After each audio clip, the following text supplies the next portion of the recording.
नमस्कार विद्यार्थी मित्रांनो, स्पॉटलाइट अकॅडमीच्या प्लॅटफॉर्मवर आज आपण अमोलला भेटणार आहोत स्पॉडकास्ट मध्ये।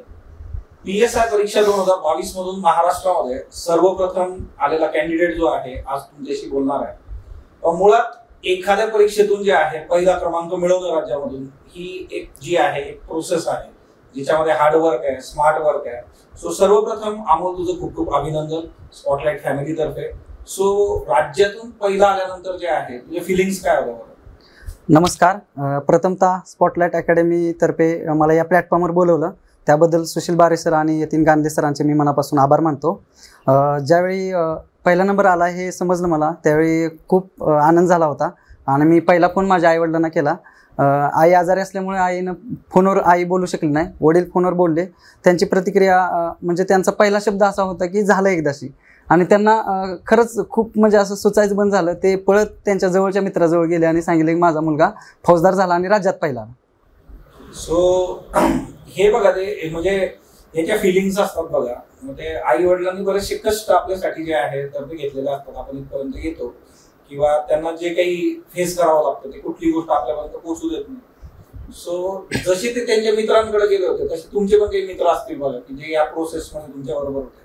अशी कोण कोण लोक होती बरं की ज्यांनी तुम्हाला इथपर्यंत पोहोचण्यासाठी हेल्प केली, मदत केली, तुम्हाला समजून घेतलं? यामध्ये सगळ्यात जास्त वाटा म्हणून तर माझ्या डिग्रीचे जे मित्र होते त्यांचं माझं खूप बॉन्डिंग चांगलं होतं। पुण्यामध्ये सुद्धा ज्यावेळी मी अहिल्या शिक्षण मंडळ या ठिकाणी अभ्यासाला तिथे सुद्धा खूप सर्व मित्र झाले होते। माझा मामाचा मुलगा असेल प्रवीण सरगर, आमचे डिस्कशनचा ग्रुप असेल, ह्या सर्व मुलांनी मला प्रत्येक पातळीवर मदत केली। त्याचबरोबर मामीचा भाऊ जो एक्साइज सब इन्स्पेक्टर झाला होता त्याने सुद्धा खूप चांगलं मार्गदर्शन केलं। आमचे मामा असतील, आमचे दाजे असतील, खूप सर्व लोकांनी मला प्रत्येक पातळीवर मला मदत केली। आणि आईवडिलांचा तर मला सपोर्ट होताच, कारण आईचं स्वप्न होतं की मुलाने कधीतरी जाऊन साहेब व्हायला पाहिजे। कारण मी ज्यावेळी प्रायव्हेट जॉब करत होतो त्यावेळी माझी मनस्थिती आईला माहीत होती, कारण आईशी बोलणं व्हायचं। त्यामुळं तिला असं वाटायचं की तुला या क्षेत्रामध्ये समाधान नाही तर तू साहेबच झालं पाहिजे, तुला जे वाटतंय मनापासून ते। सो एकदा साहेब झाला होता। हो। सो आईची तब्येत कशी आहे आता? हो, आई ठीक आहे आता अजून चांगली सुधारणा? हो। सो तू प्रायव्हेट जॉब पण करत होतास तू सांगितलं? हो। हा, प्रायव्हेट जॉब कुठं होता नेमका, म्हणजे काय करायचं असतं? मी इंजिनिअरिंग केलं होतं, 2018ला पासआउट झालो होतो। त्यानंतर कॅम्पस सिलेक्शनच झालं होतं आणि नेटवर्किंगमध्ये सिस्टम ॲनालिसिस म्हणून जॉब होता माझा। आणि सुरुवातीला 6 महिने मी पुण्यामध्ये जॉब केला वल्लभनगर इथे। त्यानंतर मला खोपोली हे लोकेशन भेटलं होतं, परंतु मला मनातूनच त्या क्षेत्राची जास्त आवड नसल्यामुळं मी त्यामध्ये समाधान नाही राहू शकलो। ओके, आता फौजदार होणं किंवा PSI होणं हे महाराष्ट्रातल्या कितीतरी विद्यार्थ्यांचं स्वप्न आहे। आज आपण महाराष्ट्रातल्या गावोगावी जर बघितलं तर पोलीस भरतीसाठी जे आहे की तरुण आणि तरुणी जे आहे तर ते खूप जोमाने जे आहे प्रयत्न करत असतात। मग आता त्यांना तू या प्रक्रियेकडे कसं बघायला सांगशील बरं? खरं सांगायचं झालं तर PSI जे पद आहे त्यासाठी खूप सारं डेडिकेशन लागतं, कारण मुळात PSI साठी आहेत 4 स्टेज आहेत। पूर्व आहे, मुख्य आहे, त्यानंतर मैदानी चाचणी आणि महत्त्वाचा मुद्दा म्हणजे इंटरव्ह्यू आहे। तर या प्रोसेसकडे मुलांनी असं बघायला पाहिजे की एक वेळ लागणार आहे या प्रोसेसला, कमीत कमी 2 वर्ष तरी लागतात। आमची ॲड तशी लवकरच 2 वर्षात पूर्ण झाली, परंतु मागच्या ज्या काही ॲड आहेत त्यांना 3-3 वर्ष 3.5 वर्ष सुद्धा लागलेले आहेत। तर मुळात पहिली गोष्ट PSI साठी असायला पाहिजे पॅशन असायला पाहिजे, आणि दुसरी गोष्ट पेशन्स पाहिजे तुमच्याकडे, की जर वेळ लागला तर तुम्ही त्या प्रोसेसमध्ये टिकायला पाहिजे। कारण कसं होतंय, मुख्य आणि त्यानंतर मैदानी चाचणी सराव करताना मुलं अक्षरशः थकून जातात, कारण एवढ्या वर्ष अभ्यास केलेला असतो टेबलवर बसून, तर फिजिकल फिटनेस वगैरे मुलांचा नसतोय। त्या मी PSIच्या मुलांना हे सांगेन की तुम्ही आतापासून फिजिकल फिटनेससाठी थोडा व्यायाम असेल, मेडिटेशन असेल करायला गरजेचं आहे। हे जे फिजिकल फिटनेस आणि त्याच्याबद्दल तू बोललास की फिजिकल असतं बघा PSI, आणि फिजिकलला आता मधल्या काळात क्वालिफाईंग पण केलं। त्याच्यामध्ये बऱ्याचदा असा सूर दिसतो की मग ग्रामीण विद्यार्थ्यांवर कुठेतरी हा अन्याय होतोय, कारण फिजिकल फिटनेस मध्ये किंवा त्याच्यामध्ये चांगले मार्क्स तर घेते होते।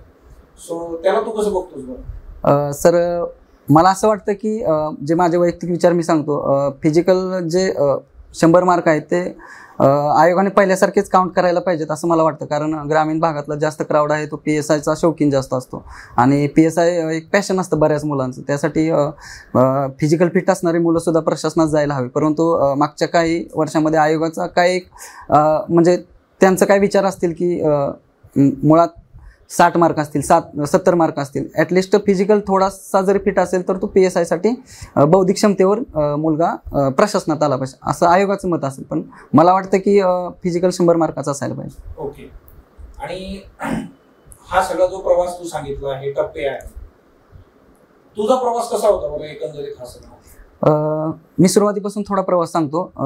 लहानपणी आईच माझी पहिली शिक्षिका होती आणि 1ली ते 4थी झेडपीमध्ये शिक्षण झालं. 4थी नंतर गावामध्येच माध्यमिक शाळा होती दिवडमध्ये, तिथं माझं 10वीपर्यंत शिक्षण झालं. 10वीला चांगले 89% मार्क होते. त्यासाठी आमच्या मामांची इच्छा, एक मामा तलाठी आहेत, त्यांची इच्छा होती की मी पुण्याला जाऊन शिकायला पाहिजे आणि मला 11वीत पुण्यात ॲडमिशन घेतलं होतं मी. आणि सायन्स झेपलं नाही, वातावरण मला सूट झालं नाही पुण्याचं आणि मी 11वीमध्ये नापास झालेलो. त्यानंतर पुन्हा गावाकडे जाऊन 11-12वी सायन्स केली आणि त्यानंतर पद्मभूषण वसंतदादा पाटील बुधगाव सांगली या ठिकाणी इंजिनिअरिंगचं शिक्षण पूर्ण केलं 2018मध्ये. त्यानंतर जॉब केला. जॉबनंतर लॉकडाऊनच्या अगोदर जॉब सोडायचा निर्णय घेतला मी आणि लॉकडाऊन संपल्यानंतर 2021च्या मार्चमध्ये मी पुण्यामध्ये आलो आणि पुण्यामध्ये मामाचा मुलगा होता, त्याच्या आधाराने मी एक MPSCची सुरुवात केली. तू गावाचा उल्लेख केलास बघ, तुझं मूळ गाव कुठलं आहे आणि ज्यावेळेस तू राज्यातून पहिला आलास तिथलं वातावरण कसं होतं किंवा आता त्याचे काय म्हणजे तिथं प्रतिसाद किंवा जो काही पडसाद काय उमटताना दिसतात? माझं गाव, मी सातारामधील एक दुष्काळी पट्टा समजला जाणाऱ्या मान तालुक्यातील दिवडे गावचं आहे. तर ज्यावेळी रिझल्ट लागला होता त्यावेळी पूर्ण गावामध्ये असं झालं होतं की म्हणजे एवढ्या हलाखीच्या परिस्थितीतून वगैरे मुलगा झाला. कारण गावात असेल, मामाच्या गावात असेल, मामाचं गाव शेजारीच आहे, एक वडिलांना पहिल्यापासून ओळखतात की एक परिस्थिती असेल ह्या गोष्टी. तर प्रचंड आनंद होता आणि बऱ्यापैकी ज्यावेळी माझं ग्राउंड झालं होतं त्यावेळी ग्राउंडला पण चांगले मार्क आले. त्यामुळे गावाकडे सगळीकडे झालं होतं की मुलगा झालेला आहे PSI. परंतु गावात गेले की वडिलांना सगळे विचारायचे की कधी होणार आणि ते 1-2 महिन्यामध्ये आपला रिझल्ट लागला लवकर. त्यामुळे वडिलांना तो मधला काळ खूप त्रास झाला की एक स्टेटस वगैरे फिरले होते की मुलाचं झालंय, परंतु फायनल नव्हतं ना झालं आपलं इंटरव्ह्यू वगैरे झाल्यानंतर. तर आमचे तसं म्हणतात जॉईंट फॅमिली आहे, चुलते असतील, मामाकडचे असतील, नातेवाईक असतील आणि माझा पहिल्यापासून खूप चांगला कॉन्टॅक्ट आहे लोकांशी गावाच्या. त्यामुळं आमची वस्ती असेल, गाव असेल, खूप सगळा मला म्हणजे एवढं प्रेम भेटलं. मी ज्यावेळी इथून गेलो होतो, माझे डिग्रीचे मित्र माझ्यासोबत आले होते, आम्ही सगळे सोबत गेलो गावाकडे. मग माझ्या स्वतःच्या गावामध्ये, आमच्या शेजारी मसोड गाव म्हणून आहे तिथं, आणि मामाच्या गावामध्ये, तिन्ही गावामध्ये माझी मिरवणूक होती. तर खूप चांगलं नियोजन केलं होतं आणि खूप सारे लोक आले होते माझं सत्कार सन्मान करण्यासाठी. तुम्ही बघा मगाशी मेन्शन केले की 11वीला नापास झालो होता, ठीक आहे. स्पर्धा परीक्षा करताना पण तुम्हाला जाणून येतं किंवा यश अपयश बऱ्याच ठिकाणी जाणून येतं, अपयशाचा सामना करावा लागतो. यश अपयश बद्दल तुम्हाला काय वाटतं बरं? तसं म्हणलं तर मी अपयशाला जास्त कधी खचून गेलो नाही, कारण 11वीमध्ये नापास झाल्यावर ते खूप मोठं अपयश होतं माझ्यासाठी. कारण 10वीपर्यंत एक ॲव्हरेज विद्यार्थी, स्मार्ट म्हणून समज जायचं गावामध्ये, आणि त्यानंतर लगेच 11वीला नापास झालो. गावातल्या पण आणि जवळच्या लोकांच्या प्रतिक्रिया अशा होत्या की म्हणजे त्यावेळी असतात ना, मुलगा वाया गेला किंवा काय. तर त्यावेळी मी स्वतःला त्यावेळी एक खचून न जाता पुन्हा आपण लढाईची तयारी ठेवली होती. आणि इथं सुद्धा MPSC ज्यावेळी आलो तेव्हा माझ्या पहिले 1-2 प्री सुद्धा गेलेल्या होत्या. त्यामुळे मी म्हणत नाही की अपयश यायलाच पाहिजे, परंतु जर आलं अपयश तर त्याला खचून न जाता त्याच उमेदीनं पुढचा प्रवास आपण केला पाहिजे. मला आठवते सर, मी 2021च्या प्रिलिमला खूप सारा अभ्यास केला, खूप म्हणजे एवढा अभ्यास केला, आणि माझी त्यावेळी प्रिलिम अक्षरशः 10-10.5 मार्कांनी गेली. मग त्या मला खरंच खूप दुःख झालं होतं की एवढा अभ्यास करून आपलं प्रिलिम गेले. पण नंतर 1 महिन्यामध्येच ग्रुप Cची प्रिलिम होती, तर त्यावेळी मी चांगला अभ्यास केला. 1 महिनाभरात खूप सारं रिव्हिजन केलं आणि त्यावेळी मला प्रिलिमलाच 68 मार्क मिळाले होते. तर मी एक सांगेन की अपयशाने खचून न गेलं पाहिजे. अजून एक गोष्ट की एक्साईजचा पण माझा रिझल्ट थोडक्यात गेला होता, एक्साईज पोस्ट. तर त्यावेळी सुद्धा PSIची पूर्व होती काही दिवसात, 15 ते 20 दिवसात. त्यावेळी सुद्धा स्वतःवर विश्वास ठेवला आणि प्रिलिम कॉन्फिडन्सवरच प्रिलिम दिली, 22ची प्रिलिम. आणि त्यावेळी सुद्धा खूप चांगला स्कोर आला आणि ती एक पूर्ण प्रोसेस 1 वर्षभरात स्वतःच्या आत्मविश्वासावर खरं म्हणलं तर मी ही जिंकलेलं आहे. बरोबर. आता बघा, स्पर्धा परीक्षा करताना मुलं आहेत बघा, त्यांना आर्थिक समस्या असतील किंवा मानसिक समस्या, अशा बऱ्याच आव्हानांना तोंड द्यावं लागतं बघा. तुमचा काय सल्ला राहील बरं, कसं हाताळलं पाहिजे बरं या सगळ्या समस्या? समस्या तर सगळ्यांना असतात, परिस्थिती सगळ्यांची कोणाची चांगली असते, कोणाची वाईट असते. माझ्या अनुभवावरून सांगतो, मी आता परिस्थितीत जास्त भांडवल करणार नाही, परंतु मला सुद्धा खूप अडचणी आल्या, कारण मी जॉब सोडून या क्षेत्रामध्ये आलो होतो आणि ती एक खूप मोठी रिस्क होती माझ्यासाठी. मी वयाच्या 26 वर्षी या क्षेत्रामध्ये आलो आणि का तर मला मुळात पहिल्यापासून आवड होती काहीतरी काम करण्याची ग्राउंडवर. त्यासाठी मी ठरवलं की ठीक आहे, आपण 1 ते 2 वर्षात करूया. मुलांनी पहिल्यांदा डेडलाईन सुद्धा ठरवली पाहिजे. तर मला सुद्धा जॉब सोडल्यामुळं थोडा काही ठिकाणावरून विरोध होता आणि काही ठिकाणी लोक माझ्यासोबत होती. तर माझंही सांगणं आहे मुलांना की तुम्ही जर स्पर्धा परीक्षेत येत आहे तर या गोष्टीचा तुम्ही विचार करू नका, कारण तुम्हाला जर एखादी गोष्ट करायची असेल मार्ग सापडत जातात. मला अक्षरशः माझ्या मित्रांनी सुद्धा पैसे दिलेत, नातेवाईकांनी दिले आणि शेवटी म्हणतात ना, एखादी जर गोष्ट होणार असेल तर सगळ्याच बाजूने एक मदत मिळते. तर महाज्योती संस्थेचे पण मी खूप खूप आभार मानतो. त्यांची स्कॉलरशिप सुद्धा मिळाली आणि त्याचा मला खूप फायदा झाला. तर आर्थिक असेल, मानसिक असेल आणि ज्यातून मला सांस्कृतिक असेल, कारण ह्या गोष्टीचं दडपण मुलांनी नाही घेतलं पाहिजे. कारण बरेच मुलं ह्या गोष्टीमध्ये अडकून पडतात की माझी परिस्थिती नाही आणि डिप्रेशन असेल. मुळात मुलांना भीती आहे की आपण परीक्षा पास होतोय की नाही. तर मी एक गोष्ट अजून सांगेन की मुलांनी जर जबरदस्ती इच्छाशक्ती असेल की मला पासच व्हायचं आहे तरच या क्षेत्राकडे यावं, नाहीतर अन्यथा त्यांनी दुसरा विचार करायला पाहिजे. मग आता ॲज अ PSIचं प्रिपरेशन करताना मुलांनी नेमकं कोणत्या गोष्टीवर फोकस केला पाहिजे आणि तुम्ही अभ्यास करताना तुमची स्ट्रॅटेजी काय राहिली होती बरं? आता मी 3-4 गोष्टी महत्त्वाच्या आहेत मी सांगतो. वाचन असेल, त्याचं रिव्हिजन असेल, PYQ ॲनालिसिस सोडवणे आणि त्याचं ॲनालिसिस आणि डिस्कशन, ह्या 3-4 गोष्टी खूप महत्त्वाच्या आहेत, जे की मी स्ट्रॅटेजी म्हणून सांगेन. सुरुवातीला तर बऱ्यापैकी मुलांचा अभ्यास झालेला असतो, 1-2 कंबाईन दिलेले असते किंवा जे नवीन असतात त्यासुद्धा मुलांनी की वाचन आपलं झालेलं आहे. तर त्यावेळी तुम्ही PYQ असतील, आयोगाचे क्वेश्चन पेपर असतील, त्या क्वेश्चन पेपर हाताळायला चालू केलं पाहिजे. कसं होतंय, मुलं भीतीपोटी प्रश्नपत्रिका सोडवत नाहीत, का तर कमी स्कोर येतोय, त्याच्यातून डिप्रेशन येतंय. तर मुलांना मी एक सल्ला देईन की मी माझी स्ट्रॅटेजी म्हणाल तर मी सगळा वेळ शेवटचे मेनचे जे 2 महिने होते ते फक्त प्रश्नपत्रिकेचा अभ्यास केला. प्रश्नपत्रिके थ्रू मी रेफरन्स बुकमध्ये म्हणजे एंट्री करायचो. तर ते एक झालं. तुम्ही करंटसारख्या विषयांचं डिस्कशनसुद्धा केलं पाहिजे आणि मॅथ रिझनिंग ह्या विषयाचं प्रॅक्टिससुद्धा केलं पाहिजे रोज. आणि PYQ दिवसात कमीत कमी 2 सब्जेक्ट जर घेतले आपण अभ्यासाला तर त्याचे सब्जेक्ट टॉपिक वाचल्यानंतर त्याचे PYQ पाहिले पाहिजेत किंवा कसे प्रश्न येतात त्यावर. नाहीतर कसं होते, मुलांचं जे इम्पॉर्टंट नसते ते वाचलं जाते आणि त्याचं रिव्हिजन नसल्यामुळं मुलांना खूप अडचण येतात. आता ही जी प्रोसेस आहे, ह्या प्रोसेसमध्ये एनर्जी प्रचंड लागते आपल्याला. आणि ही जी एनर्जी आहे, या एनर्जीमध्ये एक तर असतं की मोटिवेशन नावाची जी गोष्ट आहे. तुझं काय मत आहे मोटिवेशन बद्दल? कसं होतंय, बाहेरून जे मोटिवेशन येतं किंवा आपण व्हिडिओज पाहतो, काही लोक आता माझे व्हिडिओज पाहणार की हा राज्यात पहिला PSI, मला पण PSI बनायचं आहे. तर मी मुळात मुलांना एक सांगेन की तुमच्या आतून आवाज आला पाहिजे. आणि खरं मोटिवेशन जर सांगायचं झालं तर आपल्या आईवडिलाची जी परिस्थिती आहे की आपण ज्या परिस्थितीतून इथं आलोय, आपल्याला जे काही करायचं तेच तुमचं खरं मोटिवेशन. कारण बाकीचे लेक्चर्स असतील, कोण सक्सेस स्टोरी असतील, ते थोड्या काळ टिकणार मोटिवेशन. आणि कधी पण बघा, ते जास्तीत जास्त 3 ते 4 दिवस राहतं आपलं. पुन्हा आग अंदर से लगनी चाहिए. हो, नंतर धूळ आणि जाळ संघटन. आणि हे आता आपण हे बघतो, आता स्पर्धा परीक्षेत आपण जेव्हा बघतो नंबर ऑफ स्टुडंट्स, जसं तू म्हटलंस की माझा व्हिडिओ बघून पण 4 दिवस मोटिवेशन. आता मॅक्झिमम म्हणजे नंबर्स मध्ये जर आपण बघितलं तर मेजॉरिटी ऑफ स्टुडंट्सला मोटिवेशन साठी ह्याच गोष्टी आजकाल जास्त महत्व वाटतंय. पण ह्या सगळ्या याच्यामध्ये ही प्रोसेस कम्प्लीट करण्यासाठी नेमक्या कुठल्या गोष्टी आहेत की त्याच तुम्हाला तिथे घेऊन जाऊ शकता, हे मोटिवेशन सोडलं तर? कारण पहिल्या स्टेजला मोटिवेशन गरजेचं आहेच, कारण कोणाची तरी प्रेरणा घेऊन आपण त्या गोष्टी करत असतो. मला सुद्धा काही लोकांची प्रेरणा होती, त्यामुळे मी या क्षेत्रात आलो. तर इथं जर आला तर फर्स्ट प्रायोरिटी तुम्ही अभ्यास ठेवला पाहिजे. बाकीही गोष्टी करा, मीही बाकी गोष्टी केलेल्या आहेत. मी सुद्धा बरेच सिनेमा थिएटरमध्ये जाऊन पाहिलेले आहेत. असं काही नाही की मी फक्त अभ्यासाने अभ्यास केला. मीही लायब्ररीत लेट जायचो. असं काही नाही की एक फिक्स शेड्यूल असेल. पण ज्यावेळी गरजेचं आहे, एक्झाम जवळ आली आहे, त्यावेळी तुम्ही अक्षरशः तुम्हाला झोप नाही लागली पाहिजे. मी माझ्या अनुभवावरून सांगेन. कारण आम्ही मेनच्या त्या 2 महिन्यामध्ये मोरे सर म्हणून एक माझे मित्र आहेत, ते आम्ही दोघं सकाळी 5ला डिस्कशनला जायचो. आता हे ऐकणाऱ्यांना किंवा व्हिडिओ पाहणाऱ्यांना थोडं अतिशयोक्ती वाटू शकतं, परंतु मी ती इंटेन्सिटी सांगतोय त्या मेनच्या वेळची किंवा तुमची प्रीची सुद्धा असेल तर तुम्ही त्या डेडिकेशनने केलं पाहिजे. कसं होतं मुलांना मनातच भीती असते, प्रश्नपत्रिका सोडवताना अक्षरशः घाम फुटतो मुलांना. तर मुलांनी ह्या सगळ्या गोष्टीचा विचार केला पाहिजे. थोडं सोशल मीडियावर सुद्धा कंट्रोल केलं पाहिजे, कारण आता मोबाईलचं खूप फॅड आलाय आणि त्याचा चांगला वापर पण खूप सगळा होऊ शकतो.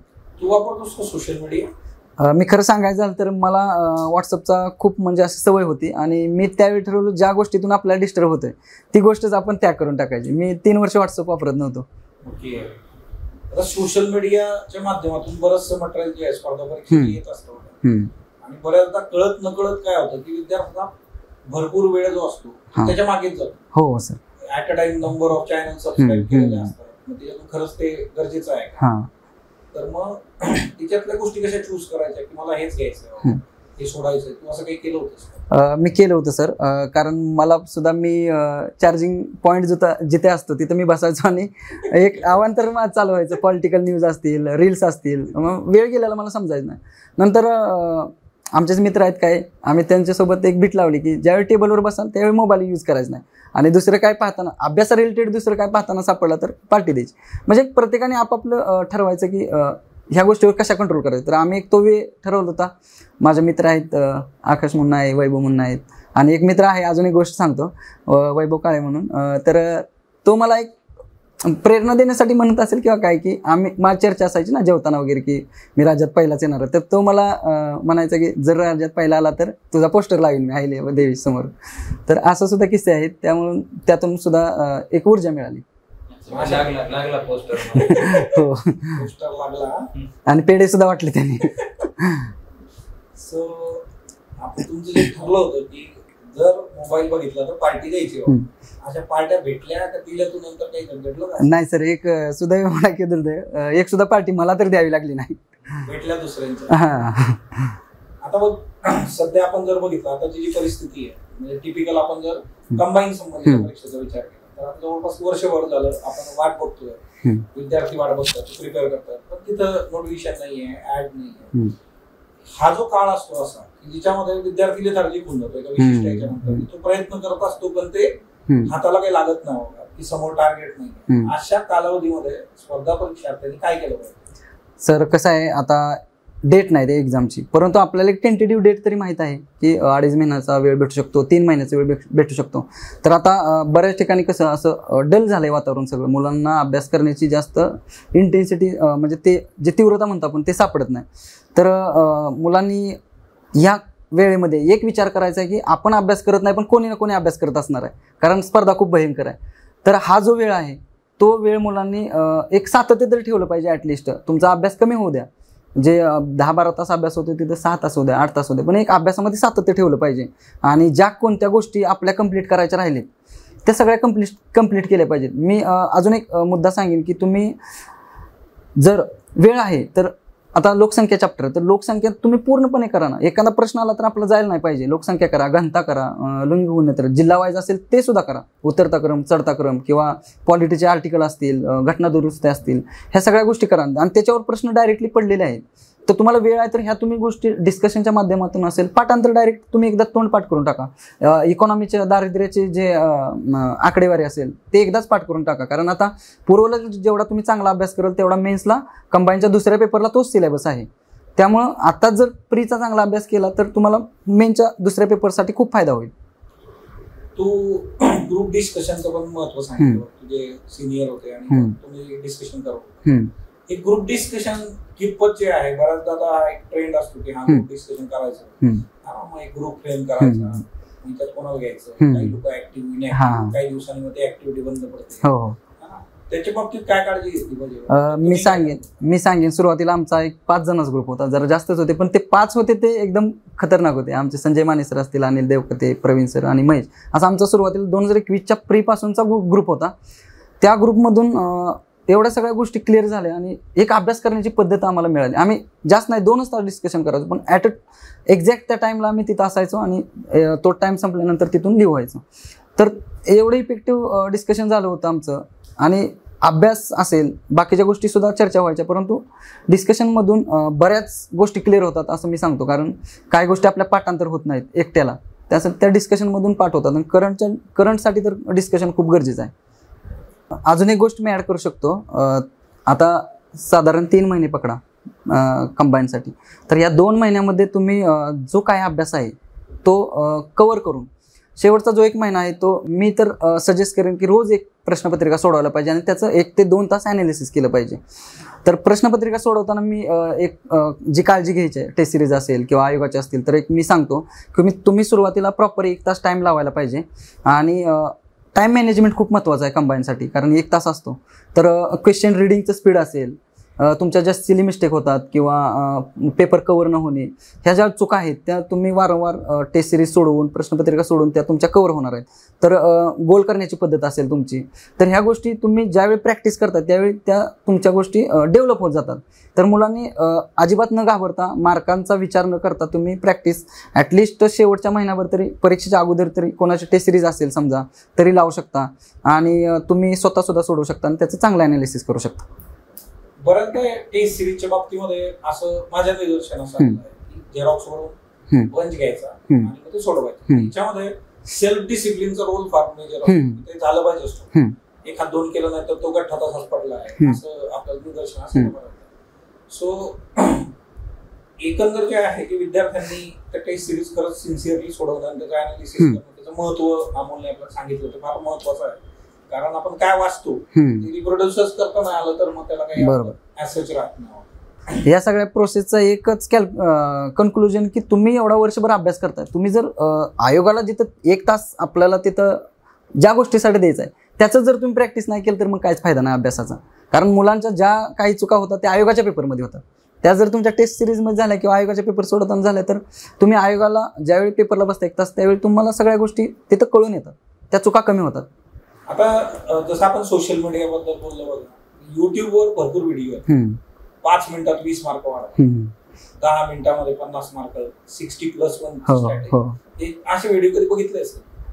मी जास्त तर नाहीत बघितले त्याचे व्हिडिओ, परंतु आपले DYSP प्रमोद चौगुले सर असतील, असे ठराविक काही लोकांचे व्हिडिओज मी पाहायचो. आपल्यासुद्धा अकॅडमीचे जे करंटचे लेक्चर असायचे ते सुद्धा मी पाहायचो. आणि जास्त यूट्यूबवर मी अभ्यासाचंच म्हणजे नंतर पाहायला लागलो, म्हणजे मला योग्य वाटत होतं लेक्चर. होकॅब्युलरीचे इंग्लिश असेल, मराठी असेल, होकॅबचे लेक्चर मी कानात हेडफोन घालून पाहायचो. हा जो म्हणजे बराचदा शॉर्टकट हवा असतो ना, एवढं बघितलं म्हणजे ते होणारच आहे बाबा. प्री पास व्हायची असेल तर हे बघाच, खरंच ते साध्य होतं का? मला तर असं वाटत नाही सर की एक 10 ते 15 मिनिटाच्या व्हिडिओमध्ये तुम्हाला पूर्ण 1 वर्षभरच प्लॅनिंग आणि त्या गोष्टी तरी मिळू शकत नाहीत. कारण जे काय करायचं आहे ते हार्डवर्क स्वतःला करायचं, स्वतःच एक प्लॅनिंग बनवायचं आहे. कारण दुसऱ्यांची प्लॅनिंग ऐकून आपण त्या गोष्टी नाही मेंटेन करू शकत. सो अमोलनी ज्या काही म्हणजे बेसिक गोष्टी आपल्याला सांगितलेल्या आहेत बघा, याच्यामध्ये बुक्स असतील, त्याची बुक लिस्ट असेल ती पण आम्ही तुमच्याबरोबर शेअर करू. तर त्याची स्ट्रॅटेजी असेल ही येत्या काळामध्ये टिपिकल काही एक्झाम ओरिएंटेड गोष्टी पण अमोल तुमच्याशी शेअर करेल त्या प्लॅटफॉर्मवरून. सो आता जो काही पुढचा प्रवास असेल बघा अमोलचा जो आहे, पोलीस अकॅडमी जी आहे आपली महाराष्ट्र पोलीस अकॅडमी, तिथलं प्रशिक्षण ते खडतर असणार जरा काही दिवस, जरा गॅप पडला नंतर जे आहे ते. सो या सर्वांसाठी जे आहे आपल्या टीम स्पॉटलाइट तर्फे अमोलला खूप खूप शुभेच्छा. आणि नंतर जे आहे आपण बिफोर आफ्टर जे आहे अजून काही वर्षानंतर आपण अमोल बरोबर नक्कीच बोलूयात ड्युरिंग ट्रेनिंग आणि नंतर मग फील्ड वर्क करताना काय. सो धन्यवाद, भेटूयात अशाच वेगवेगळ्या पर्सनॅलिटीज बरोबर पॉडकास्टमध्ये. थँक्यू. धन्यवाद.